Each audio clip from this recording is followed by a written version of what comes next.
మీరు వీపీఎన్ వాడకుండా internet use చేస్తున్నారా? అయితే మీ డేటా మొత్తం లైక్ మీ సెర్చెస్, మీ లాగిన్ యాక్టివిటీ, అలానే మీ ఐపీ అడ్రస్ ఇదంతా కంపెనీస్‌కి, అలానే హ్యాకర్స్‌కి ఒక ఓపెన్ బుక్ లాంటిది. అయితే ఈ ప్రాబ్లమ్‌కి వీపీఎన్ వాడటమే సొల్యూషన్ అని మీకు తెలుసా? తెలియకపోతే తెలుసుకుందాం. నా పేరు తిమోతి. మీరు చూస్తున్నారు సాఫ్ట్‌వేర్ టాక్స్. లేట్ చేయకుండా let's get into the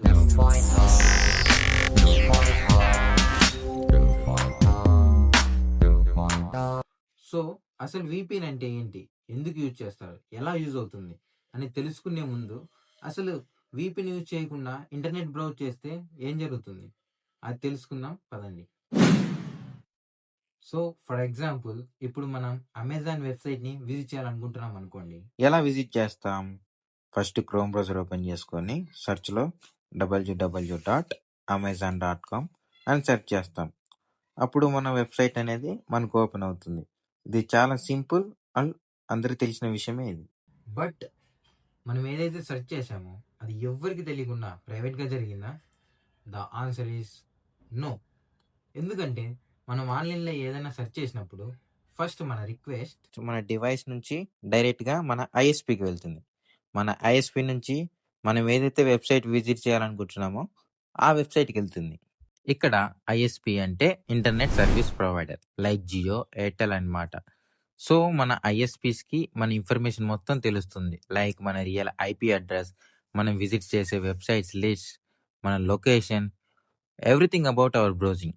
so ఇలా మొత్తం పబ్లిక్గా ఉండటం వల్ల మన డేటాని టార్గెటెడ్ యాడ్స్ కోసం, అలానే ట్రాకింగ్ కోసం, ఈవెన్ సెల్లింగ్ కోసం కూడా యూజ్ చేయవచ్చు. సో మీకు అర్థమయ్యేలా చెప్పాలంటే మనం ఎప్పుడైనా అమెజాన్‌లోకి వెళ్ళి షూ అని సెర్చ్ చేస్తే కొద్దిసేపటి తర్వాత అదే షూ మీ ఇన్‌స్టాగ్రామ్ ఫీడ్‌లో కనిపిస్తుంది. ఇది అంతా మన డేటాని మానిటర్ చేయడం వల్ల జరిగే పని. సో మన డేటాని సెక్యూర్ అండ్ ప్రైవేట్‌గా ఉంచాలనుకుంటే అప్పుడు మనం వీపీఎన్ యూజ్ చేయాల్సి ఉంటుంది. సో అసలు ప్రాబ్లమ్ అంతా ఎక్కడుందంటారు? మన నెట్వర్క్ పబ్లిక్‌గా ఉండటం వల్లే కదా! అదే మనకంటూ ఒక ప్రైవేట్ నెట్వర్క్ ఉంటే ఏంటి ఇలా ప్రైవేట్ నెట్వర్క్ కూడా ఉండొచ్చంటారా? యెస్. దాని పేరే వర్చువల్ ప్రైవేట్ నెట్వర్క్. ఇప్పుడు మన ప్రైవేట్ నెట్వర్క్ ఏం చేస్తుందంటే మనం ఫెచ్ చేయాలనుకునే వెబ్‌సైట్‌కి, అలానే మన డివైస్‌కి మధ్యలో ఒక సీక్రెట్ టన్నెల్‌ని ఏర్పాటు చేస్తుంది. So that it will hide all our information. ఎలా అంటే ఇక్కడ VPN ఇంటర్నెట్ ఎలా వర్క్ అవుతుందో చూస్తే మనకు క్లారిటీ వస్తుంది. చూసినట్లయితే ఇక్కడ ఫస్ట్ VPN అనేది స్టార్ట్ అవుతుంది. ఏదో ఒక సర్వర్కి అది కనెక్ట్ అవుతుంది. కనెక్ట్ అయిన తర్వాత మన డేటా ఏదైతే ఉందో దాన్ని ఎన్క్రిప్ట్ చేస్తుంది. ఎన్క్రిప్ట్ చేసిన డేటాని మన ఇంటర్నెట్ సర్వీస్ ప్రొవైడర్కి పంపిస్తుంది. తర్వాత ఆ ఎన్క్రిప్ట్ అయిన డేటా ఏంటంటే ఇంటర్నెట్ సర్వీస్ ప్రొవైడర్ చదవలేరన్నమాట. అన్రీడబుల్ ఫార్మాట్లో ఉంటుంది. తర్వాత దాన్ని డీక్రిప్ట్ చేసి VPN సర్వర్కి ఫార్వర్డ్ చేస్తుంది. సో అక్కడ VPN సర్వర్ నుంచి మనం ఏదైతే వెబ్సైట్ విజిట్ చేయాలనుకుంటున్నామో ఆ వెబ్సైట్కి అది ఫార్వర్డ్ చేస్తుంది. సో ఇదంతా ఒక ఇంటర్నల్లీ ఎన్క్రిప్టెడ్గా ఉంటుంది. మీకు అర్థమయ్యేలా ఒక రియల్ వరల్డ్ ఎగ్జాంపుల్‌తో ఎక్స్‌ప్లెయిన్ చేస్తా. ఒక కార్ని ఎగ్జాంపుల్గా తీసుకుందాం. ఇందులో మన రిక్వెస్ట్ అనేది ఒక కార్ లాంటిది అండ్ ఇంటర్నెట్ అనేది ఒక పబ్లిక్ హైవే. కార్లో ఉండేదేమో మన డేటా. సో మన డేటా మొత్తం మన ఐఎస్పి ప్రొవైడర్స్ చూస్తారు. లైక్ మన car number plate, car colour, car ఎక్కడి నుండి ఎక్కడికి వెళ్తుంది, ఇలా మొత్తం ఒక ఓపెన్ బుక్లా చూస్తారు. సో మనం VPN యూజ్ చేయడం వల్ల ఏమవుతుందంటే పబ్లిక్ హైవేలో మన కార్ ఇక వెళ్ళదు.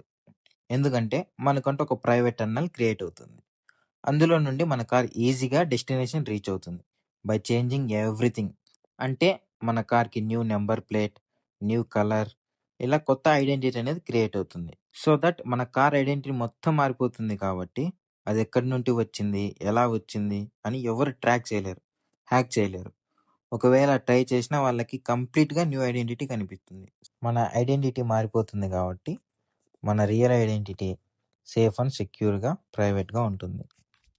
సో ఇక్కడ number plate is nothing but your IP address, destination is nothing but మీరు విజిట్ చేసే website, reason is nothing but your location. And here are the VPN limitations. Please check it once. మార్కెట్లో చాలా VPN types ఉన్నాయి. Open guard, IKE V2, wire gourd.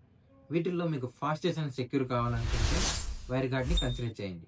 So guys, VPN అంటే ఏంటి, ఎలా work అవుతుంది, ఎందుకు యూజ్ చేస్తారు, హ్యాకర్ ఎందుకు హ్యాక్ చేయలేకపోయాడు అనే క్వశ్చన్స్కి మీకు ఆన్సర్ అర్థమైంది అనుకుంటున్నా.